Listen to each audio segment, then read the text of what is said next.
네, 대선 정말 내년 3월 9일 76일 남았습니다. 오늘 뉴스큐 이 시간엔 정치의 판을 읽고 또 통찰력을 갖고 계신 여야 두 의원 모셨습니다. 선수를 합치면 무려 8선이 됩니다. 여야 전략가로 통하는 우상호, 권영세 두 의원 모시고 전국 상황을 꿰뚫어 보겠습니다. 어서 오십시오. 네, 안녕하세요. 안녕하십니까. 안녕하십니까. 다양한 현안을 논리적으로 그리고 합리적으로 또 국민들이 다 고개를 끄덕일 수 있는 그런 답변 부탁드리겠습니다. 오늘 두 여야 중진 전략가 두 분을 모셨는데 다양한 저희 질문을 드리려고 합니다. 질문에 앞서서 상대방 후보 이제 칭찬하기를 잠깐 먼저 듣고 짧게 다 그래도 두 분 장점들이 있으니까요. 네. 먼저. 네, 그 윤석열 후보를 만나본 많은 분들이 공통된 이야기는 술자리에서 의외로 소탈하고 솔직하다. 그래서 제가 볼 때는 아마 그 나름대로의 그런 친화력 있는 그런 장점이 계신 것 같습니다. 이재명 후보도 친화력이 굉장히 높다고 들었는데. 거기 뭐 스치면 표죠. 스치면 표입니까? 예. 실제로 직접 만나보면 언론에서 본 거랑 다른데 되게 위험하다고 생각했는데 되게 부드럽고 좋다 이렇게 윤석열 후보는 그냥 소탈한 점이 장점인 것 같다. 되게 솔직하신 분이다. 솔직하다. 그래서 호감이 간다 이런 분들이 있습니다. 예, 권영세 의원님 이재명 후보에 대한 장점. 지금 우리 우상호 의원님을 칭찬하라고 그러면 칭찬할 게 굉장히 많은데 우리 이재명 후보님 칭찬드리려면은 그 임기응변에 굉장히 능하시다. 임기응변에 강하다. 그런 부분을 이게 뭐 칭찬 진짜 같지 않은 칭찬입니다. 칭찬 같지가 않아요. 아니 이거 정치인한테 임기응변을 어떤 상황이 돼도 거기에 대해서 네. 적절하게 대응을 잘하는 거는 정말 그 부러운 뭐 저도 정치인이니까 윤석열 부러운 후보는 정도의 지난번에 능력입니다. 제가 여쭤봤더니 윤석열 후보는 추진력 이렇게 예. 이야기하더라고요. 예. 업무 추진력이 뛰어난 분 같다. 뭐 그런 부분도 인정할 수 있을 것 같습니다. 다만 방향이 좀 잘못된 것 같다. 그렇죠. 이렇게 이야기했죠. 예, 추진력은 알겠습니다. 방향이 굉장히 중요합니다. 예, 알겠습니다. 자, 오늘 여러 이슈 가운데 첫 이슈는 국민의힘 선대위입니다. 국민의힘 선대위 봉합되는가 싶었는데 다시 터졌죠. 이준석 대표, 당 대표가 선대위에 참여하지 않는다. 사상 초유의 일 아니겠습니까? 이번 사태 때 우리 권영세 의원님은 이제 총괄특보단장이 있잖아요. 이번 사태 보시면서 정말 이 점이 너무 아쉬웠다. 어떤 대목이었습니까? 어쨌든 뭐 이런 식의 그 좋지 않은 모습을 우리 국민들께 보이는 부분이 전반적으로 다 아쉽지요. 네. 이게 뭐 개별적으로 책임의 무게가 어디한테 몇 그램이 더 있고 어디한테 몇 그램이 더 있고 이게 중요한 게 아니라 지금 여론조사상으로 그러니까 대부분의 그 여론조사에서는 정권 교체를 원하는 분이 50%를 훨씬 넘지 않습니까? 그래서 정권 유지를 원하는 분보다 거의 20% 가까이 차이를 보이고 있는데 이런 상황에서 우리가 그분들의 뜻을 제대로 받들지 못하고 이게 내부적으로 싸우는 모습은 누가 조금 더 잘못하고 누가 조금 더 잘하고를 떠나가지고 이 전체가 좀 반성을 해야 될 모습이다 이렇게 생각을 합니다. 다 반성을 해야 된다라고 이야기하셨는데 잘 아시잖아요. 윤석열 후보와는 대학교 때도 같은 동아리에서 활동도 하셨고 윤 후보에게 어떤 조언이나 이런 이야기 혹시 안 해주셨습니까? 저는 뭐 많은 분들이 이 부분에 대해서 뭐 윤석열 후보의 리더십 문제로 해석을 하려고 그러고 윤석열 후보가 뭐 풀어야 된다 이런 얘기를 하는데 저는 조금 달리 생각을 하는 게 이거 윤석열 후보는 지금 오늘도 지금 호남 쪽에 가서 기자회견하는 모습을 좀 봤습니다만은 그 열심히 지금 다니면서 그러니까 본인의 생각이라든지 본인의 앞으로 비전에 대해서 설명하는 자리를 갖고 내부적으로 이 선대위에 관한 문제는 그 총괄 선대위원장으로 우리 김종인 선대위원장을 모시는 게 그런 문제를 해결하라고 있는 거 아니겠습니까? 그래서 그런 부분은 우리 김종인 그 선대위원장께서 잘 해결하실 거라 이렇게 저는 생각을 하고 있습니다. 뭐 선거라는 게 우리 우상호 의원님도 잘 아시지만 이게 선대위가 조금 뭐 삐그덕거리다가 이게 어느 정도 해결될 무렵 되면은 선거가 끝나 있습니다. 그렇군요. 그게 어디나 마찬가지입니다. 알겠습니다. 우상호 의원님께서는 어떻게 보셨어요? 이 국민의힘 선대위의 내용 상황을. 저도 뭐 대선, 총선 여러 선거에 뭐 실무적으로 관여를 해봤습니다만 당 대표가 선대에서 아예 빠지는 경우는 전 처음 봅니다. 초유의 일이죠. 그러니까 저렇게 되면 이제 당력을 모아서 후보를 지원하는 데에 장애가 생기죠. 그런데 이제 문제는 요인이 그냥 그 이준석 대표 개인의 그냥 뭐 성정의 문제다 이렇게 보기에는 어려운 것이 결국 윤 후보와 가까운 분들과의 갈등 때문에 당 대표가 그만두는 모양을 보였다는 점에서 결과적으로는 후보의 정치적 리더십의 문제로 보여줄 수밖에 없죠. 저 문제를 후보가 풀었어야죠. 그런데 조수진 공보단장이 들이받고 나서 그러면 조수진 공보단장 거취를 어떻게 해달라 기다리고 있었는데 뭐 당내 민주주의는 다 그런 거죠. 이렇게 하는 바람에 이준석 대표가 그렇다면 나 그만두란 소리네.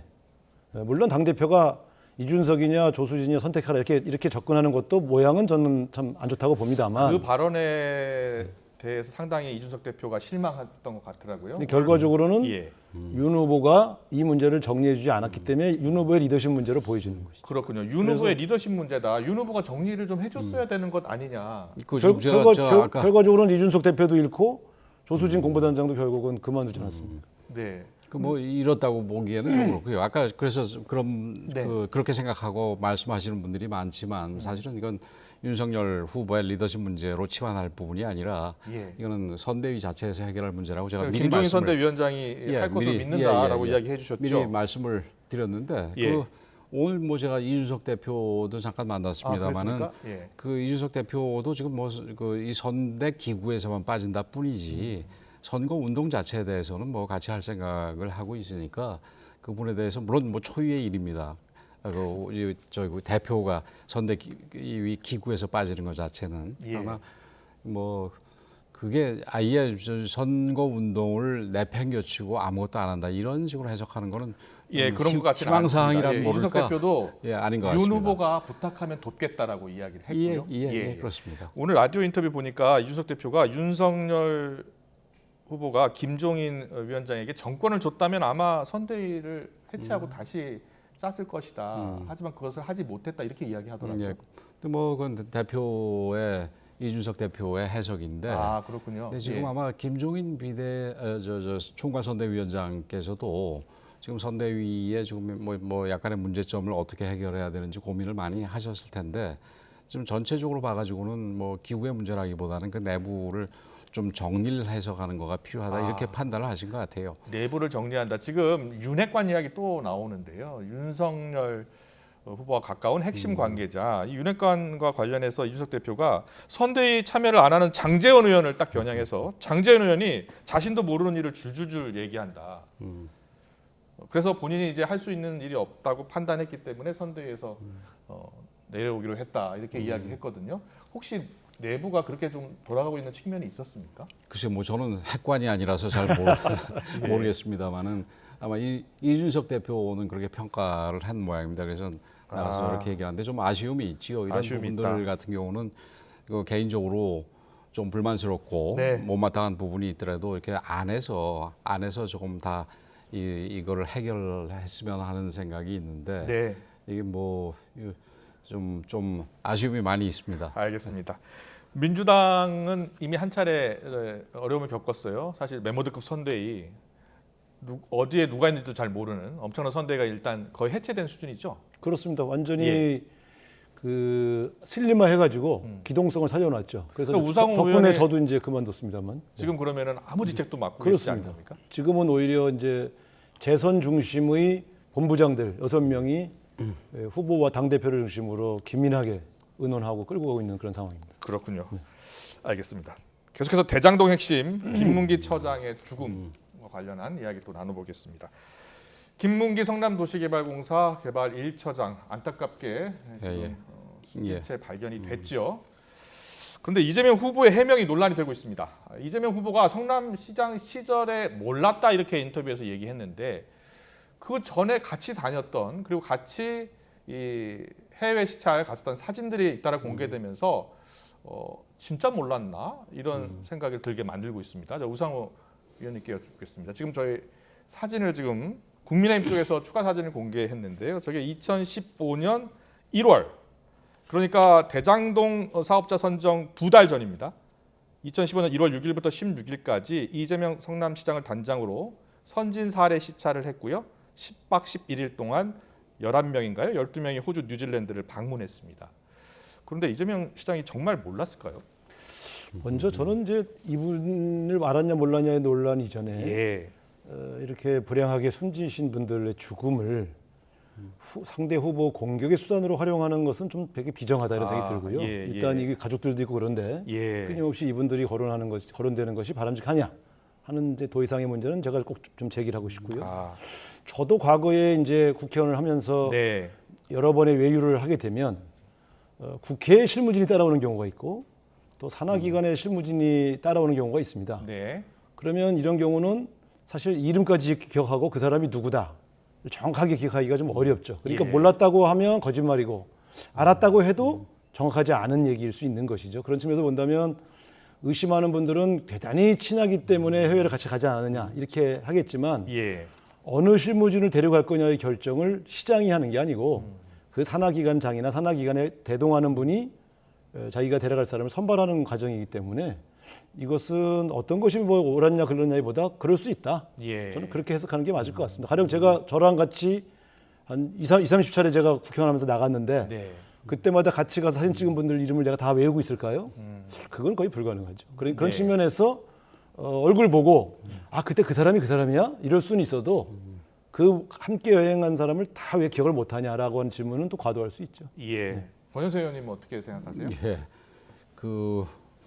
저는 처음에 우리 우상호 의원님께서 김문기 씨의 그 사망 문제를 정치적으로 이용하는 부분에 대해서 좀 문제가 있지 않느냐 이런 얘기를 하셨는데 사실 이 부분은 유족들 자체가 이 부분에 대해서 굉장히 억울해하고 지금 문제 삼으려 하는 듯한 태도를 보이고 있는 상황 아니겠습니까? 어제 유족 대표가 이제 동생인 그리고 또 한 번 더 이상 문제 삼을지 여부에 대해서도 가족끼리 논의를 해보겠다고 한 보도를 제가 읽은 것 같아요. 그래서 그런 점에서 이거는 좀 또 더군다나 이게 대장동이라는 엄청나게 큰 사건과 관련됐다라는 점에서 그 유족한테는 굉장히 뭐 안쓰러운 부분이지만 유족의 의사도 반쯤은 그렇고 또 이 사안의 크기로 볼 때 이거는 문제를 삼을 수 없는 밖에 없는 부분이라 이렇게 생각을 합니다. 그리고 그 지금 발언의 거짓말 부분과 관련해서 이번에는 우리 아주 임기응변 부분에 대해서 제가 칭찬을 해드렸는데 좀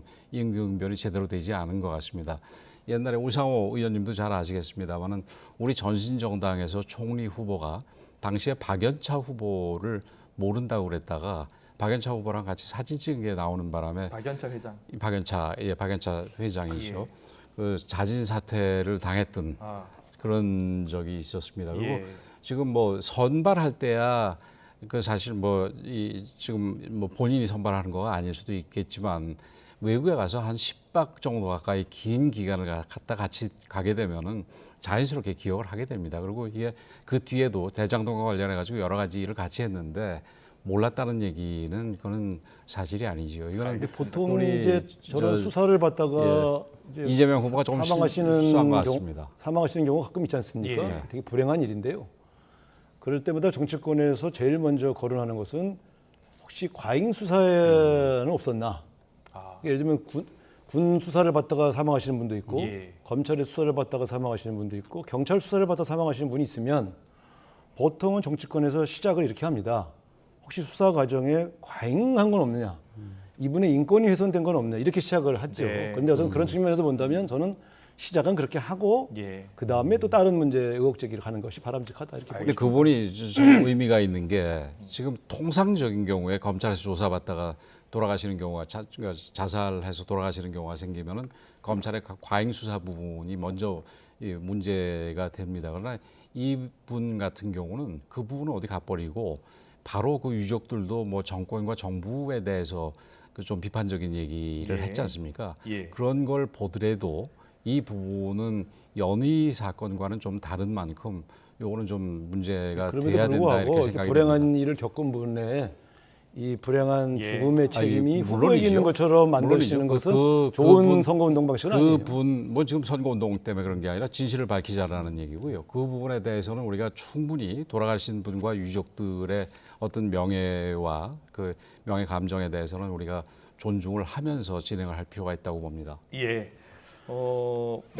가장 이재명 후보가 고 김문기 처장을 알았는지 몰랐는지 사실 본인밖에 답을 할 수 없는 상황이고 판단은 국민이 할 수 있을 그렇죠. 것이다. 예, 생각이 객관적인 듭니다. 증거를 가지고 지금 판단을 이미 하고 계실 겁니다. 예, 그렇습니다.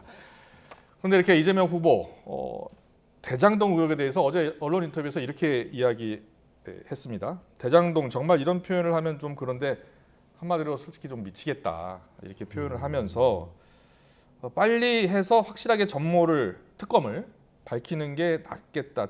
투명하게 좀 드러날 수 있도록 했으면 좋겠다 이렇게 이야기를 했어요. 그래서 어제 여야가 특검 협상에 나섰습니다. 맞죠? 예. 그런데 불발됐다고 하더라고요. 가장 큰 이유가 어디 있었습니까?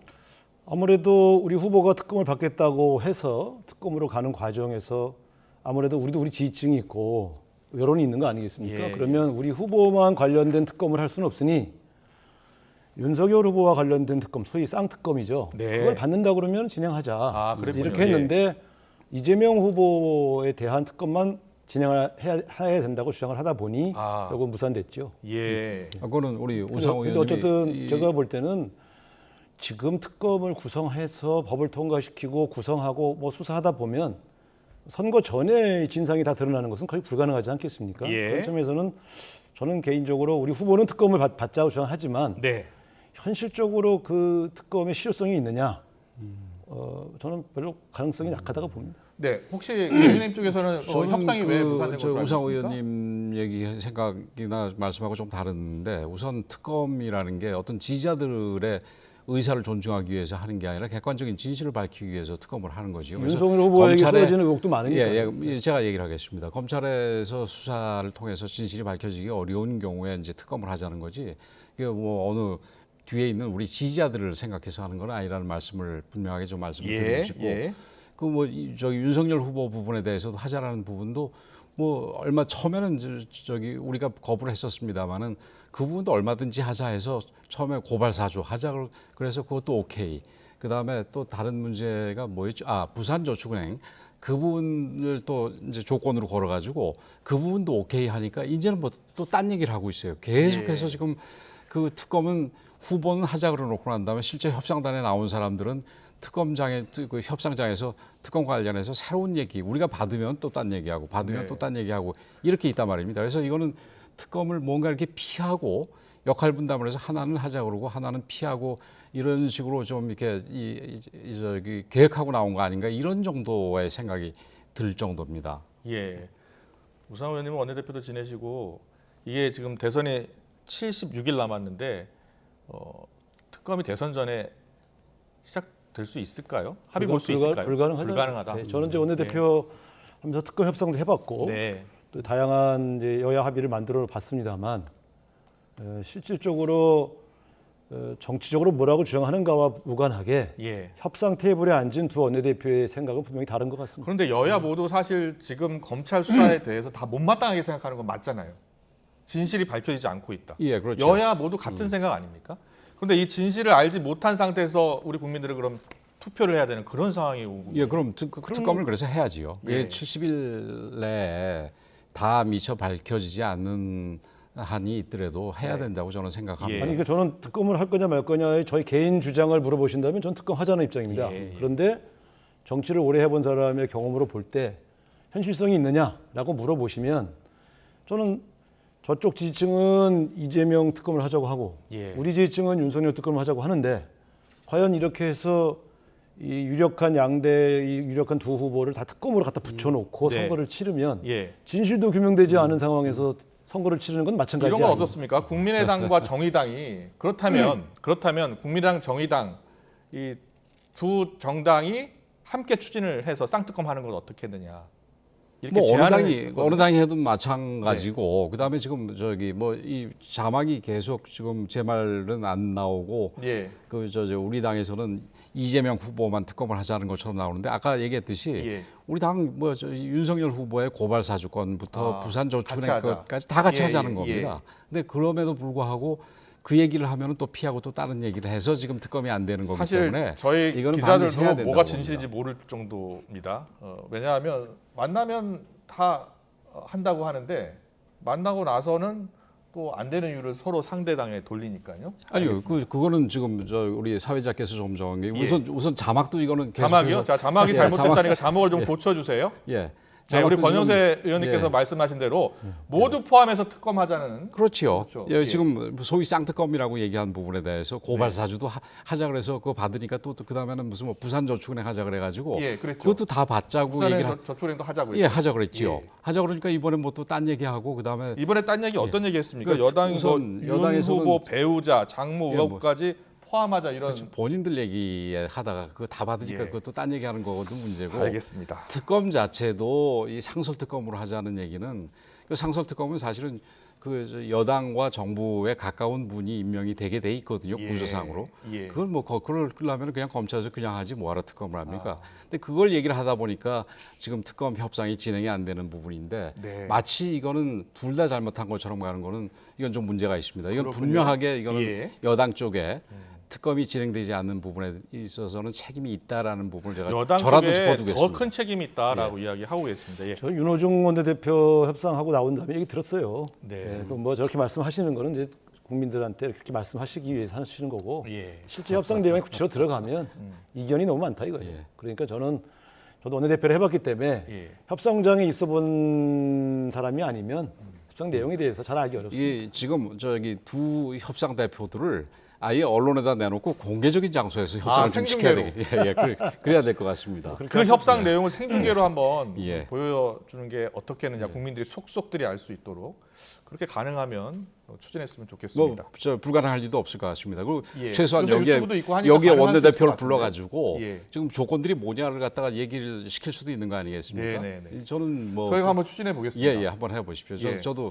뭐 저희 쪽에 무조건 받을 거고 예. 우상호 의원님이 우상호 의원님 윤호중 대표를 꼭 잘 아시니까. 설득을 해주시기 예, 바랍니다. 한번 설득해서 두 원내대표를 한번 모시고 특검 어디까지 진행됐고 좀 무엇이 가장 큰 이견인지 들어보겠습니다. 계속해서 두 후보 둘러싼 이슈 좀 더 짚어보겠습니다. 윤석열 후보 최근 발언이 계속 논란이 되잖아요. 아까도 생중계로 기자들의 질문에 답하시던데 윤석열 후보 어제 발언은 극빈층 못 배운 사람은 자유가 뭔지 모른다. 이 발언 물론 큰 맥락상 보면 그런 뜻이 아니었다라고 해명을 했습니다. 근데 이 발언이 논란이 되는 것은 극빈층 못 배운 사람이 자유가 뭔지 모르는 건 아니잖아요. 그렇죠. 예. 근데 거기서 모른다는 얘기를 우리가 너무 이렇게 악의적으로 해석할 거는 아니라고 봅니다. 모른다는 얘기는 예.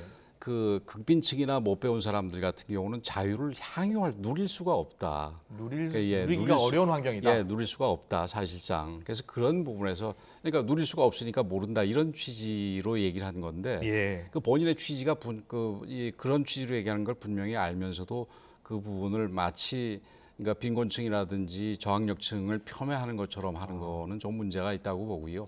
그러면 예. 그것은 여권의 공세다. 여권의 공세라기보다 그런 식으로 해석하는 거 전반적인 거가 저는 잘못됐다고 보고 그게 사실 그러니까 우리 윤석열 후보도 사실 조심을 해야 될 게 이 네. 정치권에 저도 뭐 정치인으로 있으면서 그런 부분에 대해서 굉장히 못마땅합니다만은 이 말을 웬만큼만 해도 그 꼬투리를 잡고 이렇게 물고 늘어지는 부분들이 많은 게 사실은 정치권의 현실입니다. 예. 그래서 그거를 우리 윤석열 후보도 좀 더 빨리 터득을 해서 좀 더 조심을 해야 되는데 하지 못한 부분은 있지만 예. 그렇다고 하더라도 그 부분을 무슨 이 어려운 계층들을 폄훼하는 거다라고 이 공격하듯이 얘기하는 거는 이거는 그게 언론이 됐건 그게 여당이 됐건 분명히 잘못된 부분이다 이렇게 생각을 합니다. 알겠습니다.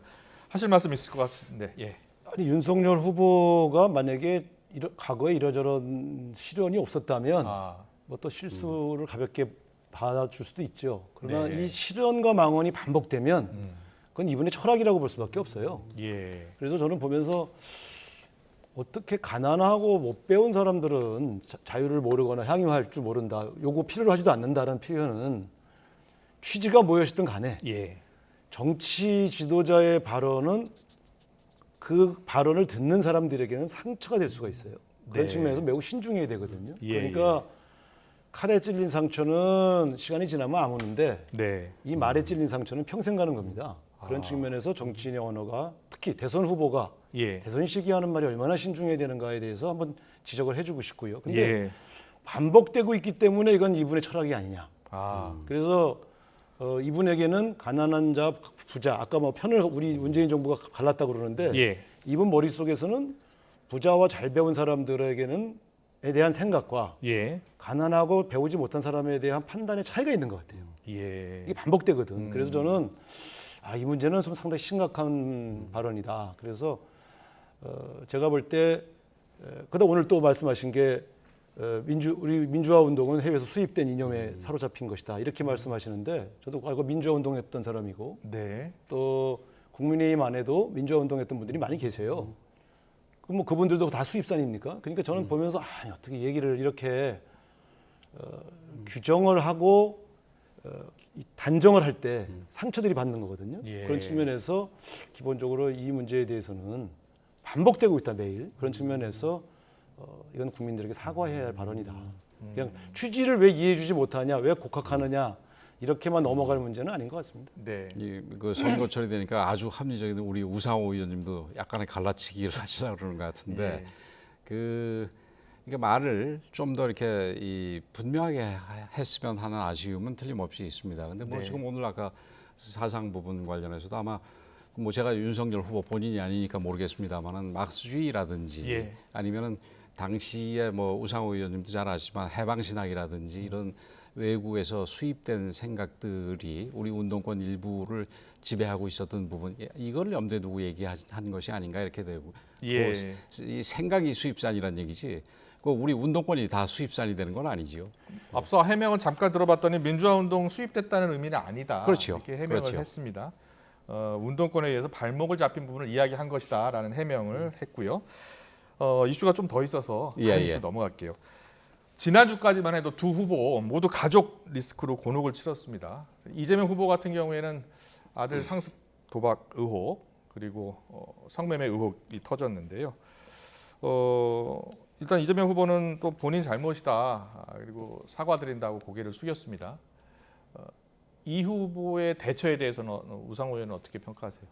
사실 그 아들의 도박 이야기는 네. 이게 이제 엄밀하게 말하면 사행성 게임입니다. 사행성 게임을 한 거죠. 근데 이제 이게 저도 이제 그 관련 상임위를 했습니다만 좀 다투어볼 만한 소진이 있어요. 예를 들면 프로게이머 임요한 씨는 과거에 그 프로그램 자체가 도박은 아니다. 이렇게 이야기한 적이 있어요. 그 돈을 잃었다는 표현이 있던데요. 게임머니니까. 게임머니고 그 게임 이게 아이디어로 돈을 이제 주고 사는 거죠. 이런 게 이런 겁니다. 이거 환전할 경우에 불법이 되는 거죠. 근데 이제 그 안에서 게임머니만 갖고 뭐 잃고 하는 것은 이제 그 현찰을 놓고 사는 게 아니니까. 그런데 우리 후보가 어쨌든 사행성 게임에 경도되어 있었다고 한다면 이것은 국민에게 깔끔하게 사과하는 게 맞겠다 싶어서 바로 사과를 했고 그렇군요. 그렇게 사과하는 모습이 저는 훨씬 더 바람직했다고 봅니다. 그런 측면에서 정치인들이 조금 억울한 일이 당할 때가 있죠. 내가 내 취지가 이게 아닌데 이게 조금 변명할 거리가 있는데 이렇게 생각하는 것보다는 무리를 좀 일으켰다 싶을 때는 바로 국민에게 사과하는 것이 온당한 태도다 이렇게 보여집니다. 권현세 의원님은 어떻게 보셨어요?